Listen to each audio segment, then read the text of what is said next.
Okay, we are back with Miss Erica Janell. You guys also know that Erica is also an author, the voice of a victim. Did I get that Mhm. title right? You did. Okay, I so have it right here. oh, Let me oh, see. see, I have my own autograph copy. Oh, so this is a plug and not a plug for Erica's book, so to speak. Um, I read her book.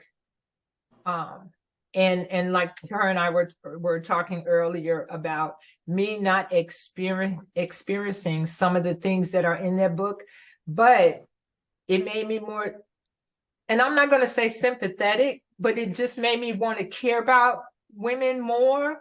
because you never know what a person is going through. You never know what secrets that person is holding on to, um, that could be really hurtful for them.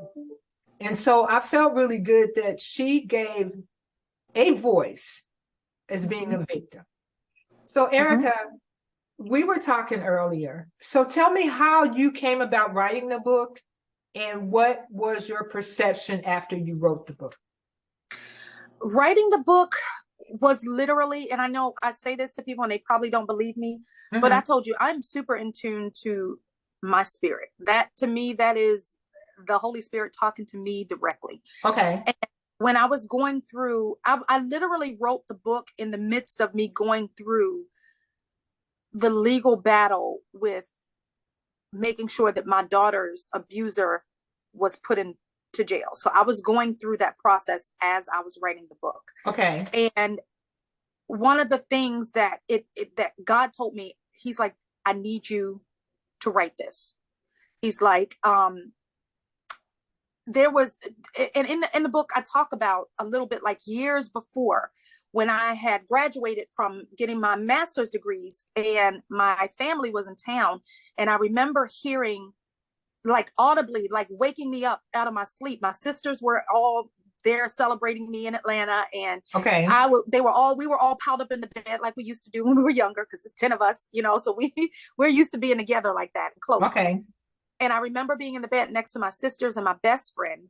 And I literally woke up to the audible voice of God telling me that my sister's father was my uncle. This was Wow. years before that tragedy happened in my personal family. Okay. And I it took me by surprise. It came out of nowhere. And so I always held on to it, and I never really understood why God, shared that with me. Right. And then when my situation happened, it was like it immediately came back to me and said, God said, I called you to break this curse over your family. You're the first person that's going to talk about it, and you're the first Okay. person going to get justice. So it Wow. was one of those things that it was in me to do. Just like writing this music was in me to do, I had to get it out of me. Okay. That's the only way I can describe it. Wow. You guys, please go to Amazon, reach out to me. I'll reach out to Erica. This is something that would really affect you. It'll really make you think. It'll open your eyes to maybe things that are going around you. It will have you looking for signs in other people. Mm-hmm. And whatever you can do to help them, give them Mm-hmm. advice, give them a copy of the book so they can have a sense of, I don't have to live with this by myself. Right. I can, And for I so can many get this out. years, I never talked about, you know, my personal journey. And Okay. I kind of just thought that that was normal because that was happening to everybody, you Yeah. know? I mean, I knew it wasn't normal. And there's still things that I work through in therapy. I'm pretty sure, I was telling my therapist the other day, I said, I'm pretty sure there are some additional sexual traumas that happened to me, but I just cannot remember them. Yeah. And I can tell because there's certain things that trigger me. Okay. Um, and it's very natural for your brain to suppress those things. Like I was watching this series, and I don't want to take too long. I was Okay. watching a series about people that have like mental health breakdowns. Mm-hmm. And little do most people know, one of the main reasons people have multiple personality disorder, it's triggered by sexual assault or sexual trauma in a very early age. And in order to cope with that trauma, people create these alternate personalities to cope with the tragedy. So oftentimes you'll find one of their personalities that's super angry. That's the person that defends them, because in reality, they've hidden behind that person that they've created to be their protector. Okay. And then you may have someone it's a really interesting thing. I love to study the human mind. So those are one of those, that documentary was something that was really, really good to me, because as a coach, it teaches me how to be a better coach and how to understand when people are displaying certain mental health challenges. It helps you think a little bit more before you get frustrated or whatever the case may be. You're thinking, okay, maybe they experienced some type of trauma that caused their brain to shut down to the point where they don't get re-traumatized or traumatized even more. Right, right. So you guys, again, this is my plug for Erica's book, A Voice of a Victim. It's also everywhere, sold internationally. Yeah, it is everywhere. And like I said, it's once you start reading it, you really don't want to put it down until it's not a really long book. So, but it gets straight to the point. If you know someone that's been abused, if you've been abused yourself, it will give you an avenue, just an avenue. So I applaud her on putting that information out there. And more importantly, it's helping my family. It brought my family together. Okay. We're together in one room talking about different things for the first time ever. And that's where I just got my satisfaction, knowing that me opening up that line of communication by actually doing something actually made an awareness happen in my family. Now my family has weekly Bible studies and things of that nature. Oh, that is so cool. So those are things, I mean, I don't take the credit for it. I give it to God, but I'm so grateful that he entrusted me with that hard, challenging road, but I did it. And it was hard to put yourself out there like that. Yeah, I can understand. Okay, so now we're going to go back to our music. Yes. Which is I'm still excited about this. I am sorry. So Erica, how would you explain your genre of music? I mean, would you put it in R&B? Would you put it in jazz? Blues, rock? So I'm a whole lot of R&B and a whole lot of neo soul with a whole lot of jazz mixed in. So some of my beats you'll notice are very jazz influenced. I love jazz. You'll notice that a lot of it is kind of hip hop, R&B. I love hip hop and R&B. I love music. I grew up on all genres of music. I learned how to sing classically. I have been exposed to pretty much everything. And one of my other songs that has not been, sorry, can you hear me? Sorry, my internet just went out. One of my other songs that has not been released yet is very, it's kind of pop, which I was surprised. Okay. I was surprised because I don't consider myself much of a pop artist, but so you'll get a little bit of everything, but mainly you'll get R&B and with a little jazz influence. Yay. So was there one particular artist that just really kind of influenced you? Oh, hands down, Whitney Houston. Really? I literally studied Whitney Houston like she was a test. From the time I was 4 years old. I knew every Whitney Houston song from start to finish. Every talent show I ever did and won, I won singing a Whitney Houston song. Really? I loved her. And I hated that I didn't get a chance. I always used to say, one day I'm going to sing with her. Okay. So I'll sing with her in heaven. Okay. Or you could, so that means that I have to listen to you do like a karaoke song with her. Yeah, you gotta listen to By that way I could be listening to her and you at the same time. I love me some Whitney. To me, she exemplifies a true singer. Like her range is crazy. The way that she, just all of it, the tone of her voice is just, it's like butter to me. Yeah. And that's always been my aspiration. So a lot of people are like, oh, it's not Beyonce. I'm like, Beyonce's great, but Whitney's my go-to. She had that voice. Mhm. You could recognize, regardless of what she's saying, you knew it You was knew her. it was her. You knew And it was that's her. where we need to get back to in music. Music, everybody's trying to sound alike, look Oh my alike, do the God, same yes. thing. And I have a mission, just like I did with my book. I have a mission to bring back real flat-footed singing, as we used to say in church. Yes. But you're absolutely right, because nowadays I can't tell who's singing Who's who? who. You know, they all sound alike, and I don't know if it's the instruments they're using, the I think it's the music industry. It's the okay. move that they're making, like where they want to see things go. But for me, I have to be able to have that distinct voice. I'm never gonna do this lazy style of singing that's on the radio right now. It's Yeah, so the late, like mechanical. it's no effort into it. It's like you could literally roll out of bed and sing that. Like, and for me, music is an art. I still look at it as art. I still look just like I would any other type of art.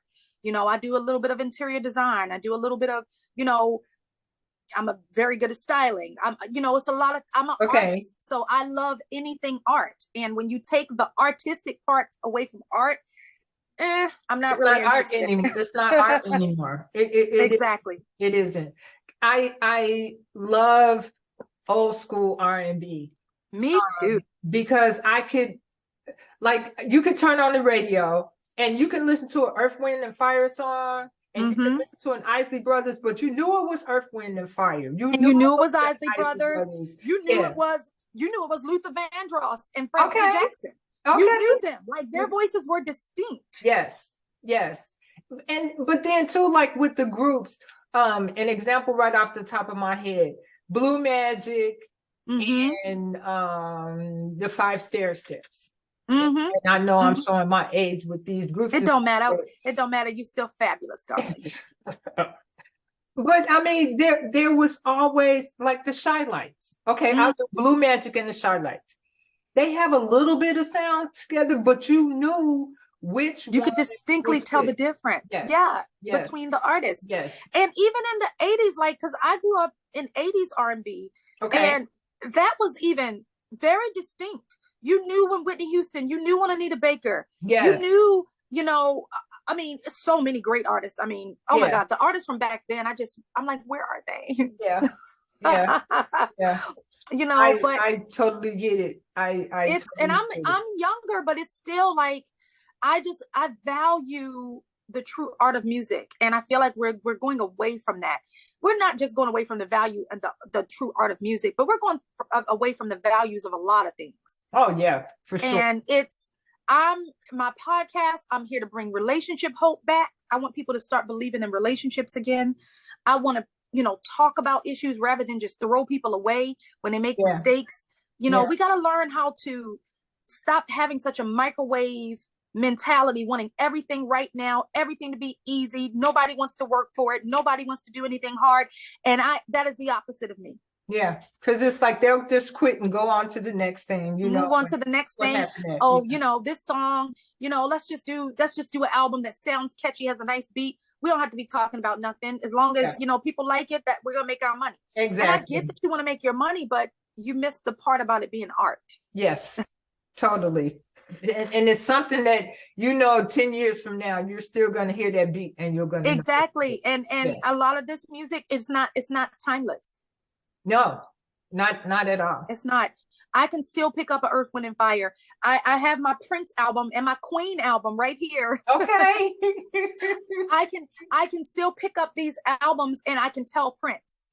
I can tell when Michael Jackson was singing. Yes. I could tell when New Edition was singing. I could tell when Jodeci was singing. I knew when it was them. Like, I knew it. Even some of the rappers, like, I knew when it was Biggie Smalls. I knew when it was Tupac. I knew when it was 50 Cent. Like, why are we all trying to be alike? Like, that's okay. I'm going to do it. I'm going to do it for the team. I'm going to do it for the culture. Okay. We're going to do it for the culture. Okay. So first of all, I want you to tell our audience how to listen to your podcast. Absolutely. So my podcast is on all podcast platforms, including Spotify, Apple Podcasts. You can always visit my link tree It's in my and I'll give that to you so you can put it in the description, Nisi. Okay. I am on Instagram. I usually post like a little snippet to tell you guys where to go view the Okay. podcast every Sunday. So I'll put that out every Sunday. And if you want to reach me on social media, it is Erica Janell Music, and that's EricaJanellEMuzik. That's my Instagram and my TikTok. I also have a YouTube channel because I am a life coach, a career coach, and a business coach. So my YouTube channel is Erica Janell Coaching. I'm laughing because your new social media person has a job cut out for them. Oh yeah, they got their work cut out for them. I was like, can you handle all of it, or do you need to take it in pieces? Okay, because I'm really about to just go hard in the paint when it comes to my nonprofit too. So okay, I've got a lot of things in the works, and right now the focus is music and the podcast and my coaching, because I just revamped my coaching businesses. But yes. So Miss Erica's EP is coming out July 28th, 2023, and we are so excited. And you are going to hear her song on the Inner Sanctum radio show at Live 365. And before we go, we're going to ask Miss Erica to give us a little a cappella, because she volunteered to do Well, this. what song do you want to hear, Nessyp? It's your world. Do my favorite song. Breaking Down? Yes. Okay. All right, we could do that. Okay. All right, so it's better with the music, but we'll do it a cappella because that's what we learned in church. You got to be able to flat foot sing. Exactly. Okay, so it goes like this. You pretend that it's in my head, like I lost my mind, when we both know you've been in that chick's bed, all the while still telling me lies. What you think this is? You must have bumped your head, thinking that I'd stay, so keep watching while I walk away. Just like I gave you my heart, now I'm taking my shit back, and I don't want to see your tears, cause I already packed your bags, and we will never have what we once had, cause now you see what it feels like when I remove my energy. And you guys think it sounded good, wait till you hear it with the music. I mean, like, you're gonna be waking up in the morning and hearing that song in your head. And especially if you can relate to that, dealing with something like that, it's gonna just stay in your head. Miss Erica, thank you so much for coming back to having me. Always love. Always love. We are always happy to have you here. Come back anytime. Your next new song, we're going to ask you to come back and do a little acapella for that one too. I got you. Anytime Nessyp calls, I'm there. See, we got it like that. We got it like that. I love her dearly. Erica, again, thank you so much. I so appreciate you just being here to support Nessyp Entertainment. Always. I believe in you, and you are doing amazing work, and I can't wait to see all of us reach the levels that God has in store for us, because I know he has big things. Yes, very much so. This has been Nessyp of Nessyp Entertainment. Back to you in the studio.